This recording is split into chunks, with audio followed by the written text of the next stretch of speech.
وہ عید کی نماز پڑھنے سے پہلے قربانی کرتا ہے تو وہ قربانی واجب قربانی ادا نہ ہوگی، بلکہ وہ نفلی صدقہ ہو جائے گا۔ اللہ کی بارگاہ میں صدقہ کے طور پہ وہ آپ کا جانور پیش ہو گیا ہے، قربانی واجب رہی آپ کے اوپر، اب قربانی آپ کو کرنی ہے۔ اللہ رب العزت نے اپنے نبی کو حکم دیا صلی اللہ علیہ وسلم، آپ نماز پڑھیں اور قربانی دیں۔ تو یہ وہ قربانی کی تاریخ ہے جو حضرت آدم علیہ السلام کے بیٹوں سے شروع ہوتی ہے اور نبی آخر الزماں صلی اللہ علیہ وآلہ وسلم پہ جا کے ختم ہو جاتی ہے، اور پھر ختم اس طرح ہوتی ہے کہ اب اس سنت پر عمل ہوتا رہے گا قیامت تک کے لیے۔ اگر کوئی حج کرنے جاتا ہے قربانی نہ کرے، اہم رکن ہے، اس کا حج ہی ادا نہ ہوا، اہم رکن قربانی، حج کا اہم رکن ہے، اس کو ادا کرنا ہے قربانی۔ اس لیے 10ویں ذوالحجہ کے دن حضور اکرم صلی اللہ علیہ وآلہ وسلم نے ارشاد فرمایا کہ 10ویں ذوالحجہ کے دن جانور کا خون بہانے سے بہتر کوئی عمل نہیں ہے۔ جی ایک کالر ہمارے ساتھ ہیں، دیکھتے ہیں ہم سے کیا پوچھتے ہیں۔ السلام علیکم ورحمۃ اللہ وبرکاتہ۔ وعلیکم السلام مولانا صاحب، آپ کا پروگرام بہت اچھا ہے۔ میرے پاس ایک سوال ہے، اگر آپ جواب دے سکتے ہیں۔ جی اگر مرحوم پیرنٹس کے نام پہ قربانی دینے کا زیادہ ثواب ہوتا ہے یا پھر ان کے جس صدقہ دے دیا جائے؟ کچھ بھی ہم ہر سال ان کے نام پہ قربانی دیتے ہیں، لیکن کہیں میں نے سنا تھا اس کو صدقہ بھی دے سکتے ہیں، قربانی بھی۔ تو قربانی کا زیادہ ثواب ہوتا ہے یا صدقے کا؟ ایک اور کوشچن ہے، اگر جیسے سمپل، اگر جہاں بھی قرآن میں کہتے ہیں کہ جہاں بھی کہتے ہیں ان الذین آمنوا وعملوا الصالحات، تو جہاں بھی آتا ہے تو ساتھ عامل الصالحات آتے ہیں، تو تھوڑا سا اگر ڈسکرائب کریں ہم کس طرح اپنے آپ کو زیادہ سے زیادہ اور کون سے بہت ریوارڈنگ عامل الصالحات ہم کر سکتے ہیں گھر بیٹھے ہوئے، تو اگر وہ تھوڑا سا ایکسپلین کر دیں۔ بہت شکریہ۔ آپ کا سوال اس کا پہلا حصہ کہ والدین اگر دنیا میں نہیں ہیں تو کیا ان کی طرف سے قربانی کر سکتے ہیں؟ یقیناً قربانی کر سکتے ہیں، لیکن یہ قربانی واجب نہیں ہے، یہ قربانی واجب نہیں ہے، اس لیے کہ جو واجب قربانی ہے وہ اس کے اوپر ہے جو زندہ ہوتا ہے، جو دنیا سے چلا جائے اس کے لیے وجوب ختم ہو جاتا ہے۔ یہ پہلا نقطہ آپ سمجھیں، یہ پہلی اہم بات ہے۔ مثلا زکوٰۃ جو ہے یہ بھی جو زندہ ہے اس کی شرائط ہیں، اگر وہ شرائط پائی جاتی ہیں تو اس کے اوپر زکوٰۃ فرض ہے، وگرنہ زکوٰۃ بھی فرض نہیں۔ تو جس کے اوپر زکوٰۃ فرض ہے اسی کے اوپر قربانی بھی واجب ہے۔ ہاں، اگر آپ قربانی اپنے مرحوم والدین کے لیے کرتی ہیں تو اس کا ثواب پہنچتا ہے، کیونکہ آخری جو حج تھا حجۃ الوداع، حضور نبی پاک صلی اللہ علیہ وآلہ وسلم نے اپنی اگلی پچھلی ساری امت کے لیے قربانی کی، اونٹ ذبح کی۔ یہ میری امت کے لیے ہے، اب اس میں جو پہلے گزر گئے اور جو آنے والے ہیں سب کے لیے قربانی کی، جو اس وقت موجود تھے روئے زمین پر وہ بھی، اور جو پہلے گزر گئے اور جو آنے والے ہیں، ماضی حال مستقبل، ساری امت کی طرف سے قربانی کی۔ اب ان پر آپ صلی اللہ علیہ وآلہ وسلم پر ان سب کی طرف سے قربانی کرنا واجب تو نہیں تھا، لیکن آپ صلی اللہ علیہ وآلہ وسلم نے کی ان کو ثواب پہنچانے کے لیے۔ اب کتنے خوش نصیب ہیں ہم کہ ہمارے نبی آخر الزماں صلی اللہ علیہ وسلم ہماری طرف سے خود قربانی فرما رہے ہیں۔ اس لیے اس حدیث پاک سے جو حجۃ الوداع والی حدیث ہے، اس سے یہ بات بھی ثابت ہوئی کہ اگر کوئی شخص اپنے نبی صلی اللہ علیہ وسلم کی طرف سے بھی قربانی کرتا ہے تو وہ قربانی بھی ہوگی اور اس کا ثواب بھی اسے ملے گا۔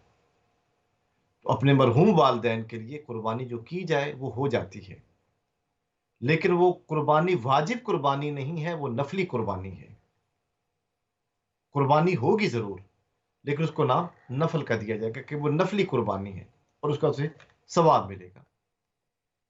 اسی طریقے سے آپ اہل بیت کی طرف سے کر سکتے ہیں قربانی، صحابہ کرام کی طرف سے، ازواج مطہرات کی طرف سے، کسی ولی کی طرف سے، کسی امام کی طرف سے، اپنے رشتہ داروں کی طرف سے، اپنے جو زندہ رشتہ دار ہیں ان کی طرف سے، جو مرحومین ہیں ان کی طرف سے قربانی کر سکتے ہیں. تو اللہ رب العزت ہمیں اس سنت پر عمل پیرا ہونے کی توفیق عطا فرمائے.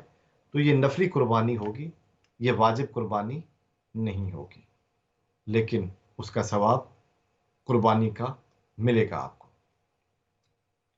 دوسری بات آپ نے بڑی اہم کی کہ پورے قرآن میں جہاں ان الذین آمنوا وعملوا الصالحات آتا ہے، اس کا مطلب کیا ہے؟ بے شک وہ لوگ جو ایمان لائے اور نیک عمل کیے. اب اس کی جو بین مثال ہے وہ سورہ عصر ہے. سورہ عصر جو ہے یہ مختصر ترین صورت، امام شافعی رحمۃ اللہ علیہ فرماتے ہیں کہ اگر قرآن میں کوئی اور صورت نہ بھی ہوتی، یہی ایک صورت ہوتی، تو اسلام کے لیے سمجھانے کے لیے یہی صورت کافی تھی. اللہ کا ارشاد ہے والعصر ان الانسان لفی خسر، قسم ہے زمانے کی، بے شک انسان خسارے میں ہے، گھاٹے میں. الا الذین آمنوا وعملوا الصالحات، مگر وہ لوگ جو ایمان لائے اور نیک عمل کیے. وتواصوا بالحق، ایک دوسرے کو حق بات کی وصیت کی. وتواصوا بالصبر، اور ایک دوسرے کو صبر کی نصیحت کی. تو اب اس صورت کے اندر اللہ رب العزت نے عمل صالح کی تعریف بیان کر دی، عمل صالح کو ڈیفائن کیا ہے، ڈسکرائب کیا ہے. وعملوا الصالحات، کہ عمل صالح ہے کیا؟ وتواصوا بالحق، ایک دوسرے کو حق بات کی نصیحت کرنا. حق کیا ہے؟ حق اسلام ہے، حق اللہ کی ذات ہے، حق یہ قرآن مجید ہے، حق یہ حدیث رسول ہے صلی اللہ علیہ وآلہ وسلم. اس کے متعلق بتانا ایک دوسرے کو، یہ عمل صالح ہے. اور سب سے بڑا عمل صالح کیا ہے؟ وتواصوا بالصبر، اور ایک دوسرے کو صبر کی نصیحت کرتے رہے. اس دنیا میں جو سب سے بڑا مسئلہ ہے وہ پیشن کا مسئلہ ہے. We are not patient. We have not patient. ہمارے پاس صبر نہیں ہے، بے صبرے ہیں ہم، ہر چیز کو جلدی جلدی حاصل کرنا چاہتے ہیں. تو عمل صالح جو سب سے بڑا ہے وہ صبر ہے. گھروں میں رہنے والی خواتین، ان کے لیے سب سے بڑا درس صبر ہے. وہ اپنے بچوں کی تربیت کے اوپر صبر کرنا کتنا بڑا صبر ہے، آپ خود سوچیں. بچے تنگ کرتے ہیں، بات نہیں مانتے، ماں صبر کرتی ہے تاکہ بچے اچھے ہو جائیں پورے پیشن کے ساتھ. اسی طریقے ماں جو ہے وہ گھر کے امور کے اوپر صبر کرتی ہے، گھر کو صاف ستھرا رکھنا، کھانا پکانا، گھر کی پوری ذمہ داری کو ادا کرنا، بہت بڑا صبر ہے. اور چہرے پہ کوئی پریشانی نہیں لاتی، بڑی خوشی کے ساتھ اور بڑے اچھے جذبے کے ساتھ اپنے گھر کو بہتر کرنے کے لیے صبر کرتی. تو سب سے بڑا عمل صالح اس وقت وہ صبر ہے، اور قرآن نے بھی اس کو مینشن کیا. چلیں ہم قرآن کی اصطلاح میں سورہ بقرہ کی آیات کو دیکھتے ہیں. اللہ رب العزت نے سورہ بقرہ میں آیت نمبر 153 میں ارشاد ہوا یا ایھا الذین آمنوا استعینوا بالصبر والصلاۃ، اے ایمان والو، پہلے ایمان کا ذکر کیا، آیت نمبر 153 ہے. 153 سورہ بقرہ۔ اب آپ عمل صالح کو سمجھنا شروع کریں۔ یا ایھا الذین آمنو، اے ایمان والو۔ اب ایمان کی بات ختم ہوگی، ایمان لے آئے، اب اگلا کام کیا کرنا ہے؟ اب یہاں پر اعملوا صالحا نہیں کہا، بلکہ فرمایا استعینوا بالصبر والصلاۃ، کہ مدد مانگو صبر سے اور نماز سے۔ یہ عمل صالح ہے، یہ عمل صالح ہے، ایک نماز اور ایک صبر۔ واستعینوا بالصبر والصلاۃ، کہ مدد طلب کرو اللہ سے صبر کے ذریعے اور نماز کے ذریعے۔ ان اللہ مع الصابرین، بے شک اللہ تعالیٰ صبر کرنے والوں کے ساتھ ہے۔ اب تمہارے صبر کو آزمایا بھی جائے گا۔ آیت نمبر 154 کے اندر سورہ بقرہ کی عمل صالح کو ڈیفائن کیا گیا۔ آیت نمبر 155 وَلَنَبْلُوَنَّكُمْ بِشَيْءٍ مِّنَ الْخَوْفِ، ہم تمہیں ضرور آزمائیں گے کبھی تھوڑا سا ڈر دے کر۔ ڈر سے کیا مراد ہے؟ تمہارا مال کم ہو جائے گا، تمہاری اولاد کو خطرات لاحق ہے، تمہاری نوکری بھی جا سکتی ہے، تمہاری فصل بھی اچھی نہ ہو۔ یہ ڈر ہے نا، تھوڑا سا ڈر لگا رہتا ہے تاکہ تم اپنا کام لگاتار کرتے رہو۔ والجوع، کبھی بھوک کے ذریعے سے آزمائیں گے۔ قحط سالی آ گئی، کوئی اور مسئلہ ہو گیا۔ ابھی پیچھے کووڈ تھا، کتنے مسائل بنے ہوئے تھے کہ ہم نے مہینے بھر کا راشن جو ہے وہ گھر میں جمع کر لیا۔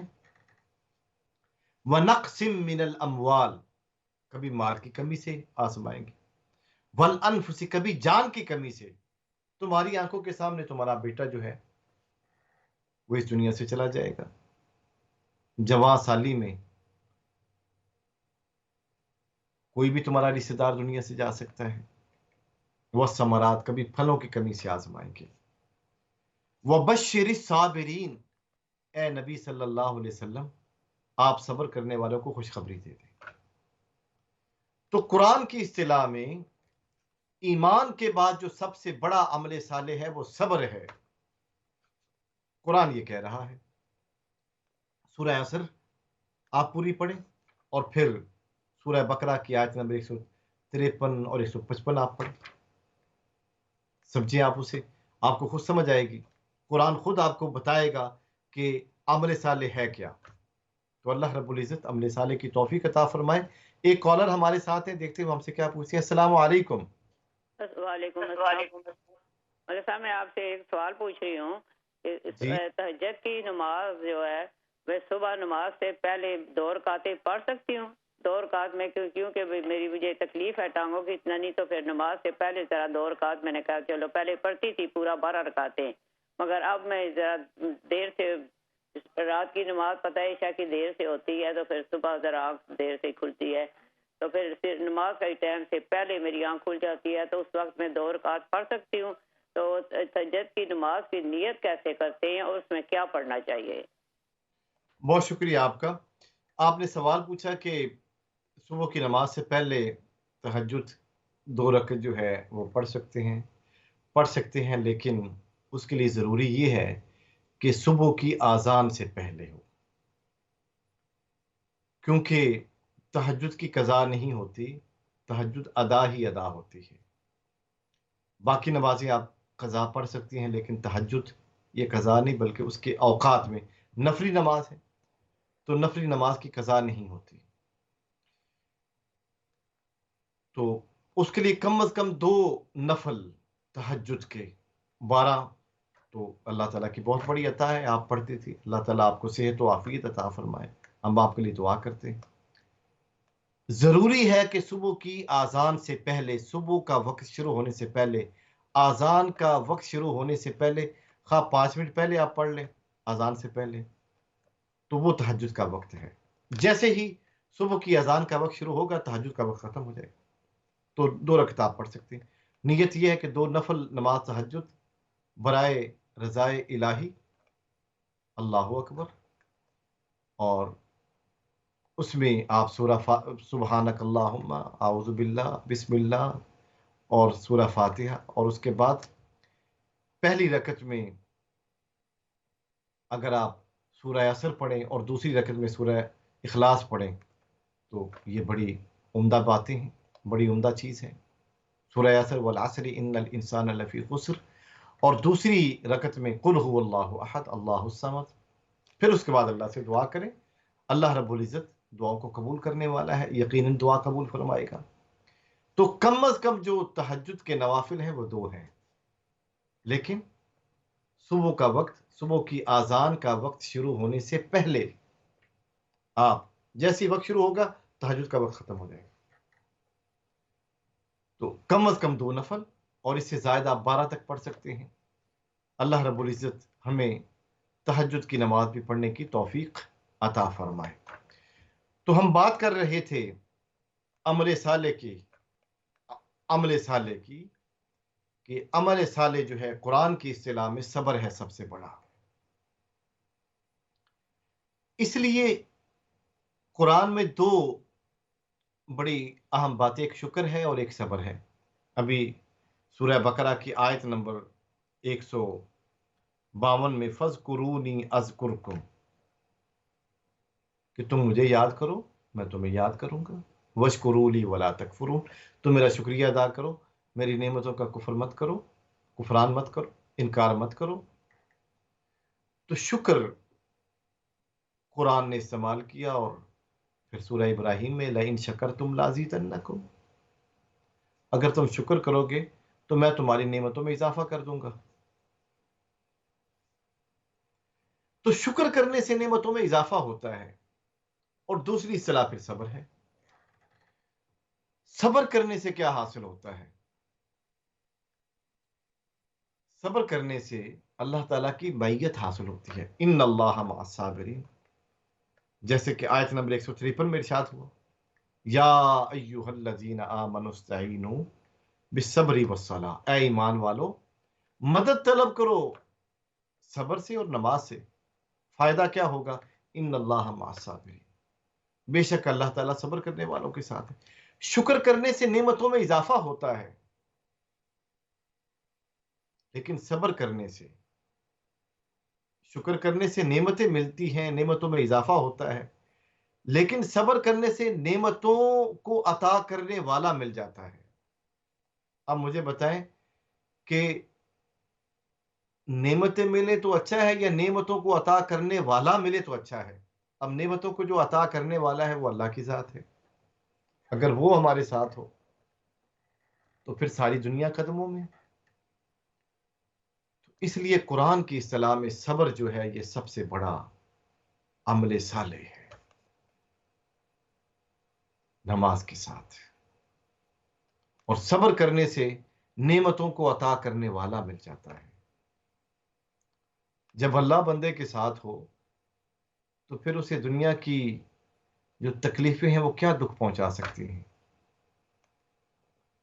دکھ پہنچاتے رہیں لوگ، لیکن اس کو کوئی فرق نہیں پڑتا، کیونکہ اس کو دل کو تسلی دینے والا خود خدا ہے۔ وَلَا يَحْزُنْكَ قَوْلُهُمْ، اے میرے حبیب صلی اللہ علیہ وآلہ وسلم، یہ جو کفار باتیں کرتے ہیں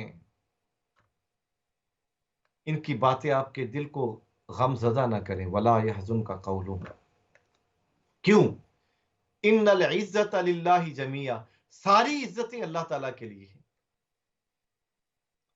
انہ هو السمیع العلیم، وہ سننے والا اور جاننے والا ہے۔ تو جب اللہ کی ذات ساتھ ہوتی ہے، وَاصْبِرْ وَمَا صَبْرُكَ، اے حبیب صبر کریں، اور آپ کا صبر صرف اللہ کے ساتھ ہو، وَمَا صَبْرُكَ إِلَّا بِاللَّهِ، تو صبر کے اوپر ایک پورا پروگرام درکار ہے۔ انشاءاللہ آنے والے دنوں میں ہم صبر کے موضوع پر مزید بات کریں گے۔ محترم ناظرین، یہ آج کا پروگرام قربانی کے مسائل و احکام قرآن و حدیث کی روشنی میں، اس کا پہلا حصہ آج تھا، اس کا دوسرا حصہ اگلے پیر کو انشاءاللہ ہم مزید، آج ہم نے قربانی کی تاریخ بیان کی، تو اگلے حصے میں ہم قربانی کے مسائل و احکام پر تفصیل سے بات کریں گے۔ اپنے میزبان کو اگلے پروگرام تک کے لیے اجازت دیجیے۔ میں دعا کرتا ہوں اللہ رب العزت آپ کو خوشحالی عطا کرے، آپ کو ایمان اور عمل صالح کی دولت سے مالا مال کرے۔ السلام علیکم ورحمۃ اللہ وبرکاتہ۔